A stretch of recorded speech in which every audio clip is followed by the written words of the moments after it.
Friends, ఇప్పుడే అందిన వార్త. రియల్ ఎస్టేట్ వ్యాపారిని దారుణంగా మోసం చేసిన ముఠా 5 కోట్లు అప్పిస్తామని చెప్పి అంటూ వార్తలైతే వస్తున్నాయి ఫ్రెండ్స్. మరి ఏం జరిగింది ఏంటి అనేది చూసేద్దాం. వివరాల్లోకి వెళ్ళే ముందు దయచేసి లైక్ చేసి, షేర్ చేసి, సబ్స్క్రైబ్ అయితే చేయండి ఫ్రెండ్స్.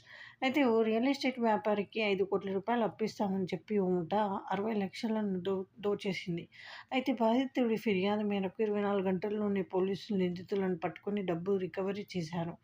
ఈ సంఘటన నల్గొండ జిల్లా మిర్యాలగూడలో చోటు చేసుకుంది.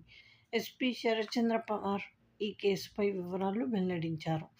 హైదరాబాద్లోని చందనగర్ చెందిన మహమ్మద్ అబ్దుల్ సమీర్ అనే వ్యక్తి నిజామాబాద్లో రియల్ ఎస్టేట్ వ్యాపారం చేస్తున్నాడు. అయితే ఈ కొత్త వెంచర్కు డబ్బు కోసం శ్రీకాంత్ అనే మధ్యవర్తి ద్వారా మిర్యాలగూడకు చెందిన కండెల గణేష్, కండెల మల్లికార్జున్ అనే వ్యక్తులను సంప్రదించాడు. సమీర్కు అప్పుగా 5 కోట్లు ఇవ్వడానికి వారు అంగీకరించి గత నెల 31న 90 లక్షల రూపాయలు ఇచ్చారు. ఈ మేరకు సమీర్ నుంచి ఇంటి పత్రాలు, ప్రామిసరీ నోటు, బ్యాంక్ చెక్కులు అన్నీ తీసుకున్నారు.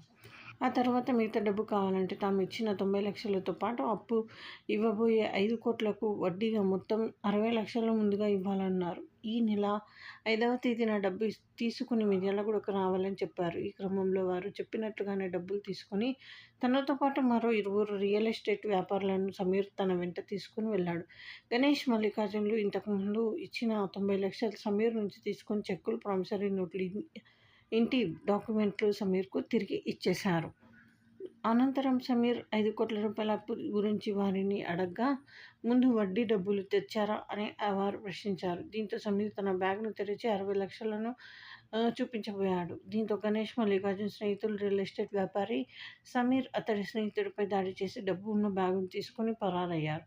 జరిగిన మోసాన్ని గ్రహించిన సమీర్ అతడి స్నేహితులను నిందితులను వెంబడించే ప్రయత్నం చేయగా వారిపై దాడి చేసి పారిపోయారు. ఈ మోసంపై సమీర్ అదే రోజు రాత్రి పోలీసులకు ఫిర్యాదు చేశాడు. వెంటనే స్పందించిన పోలీసులు నిందితుల కోసం గాలింపు చేపట్టారు. నిందితుల్లో కొందరిని పట్టుకొని వారి నుంచి 60 లక్షల రూపాయల నగదు, స్మార్ట్ ఫోన్లు స్వాధీనం చేసుకున్నారు. మిగతా నిందితులు పరారులు వెల్లడించారు. 24 గంటల్లోనే ఈ కేసు ఛేదించడంతో డీఎస్పీ సిఐలను ఎస్పీని అభినందించారు. సో ఫ్రెండ్స్, జాగ్రత్తగా ఉండండి.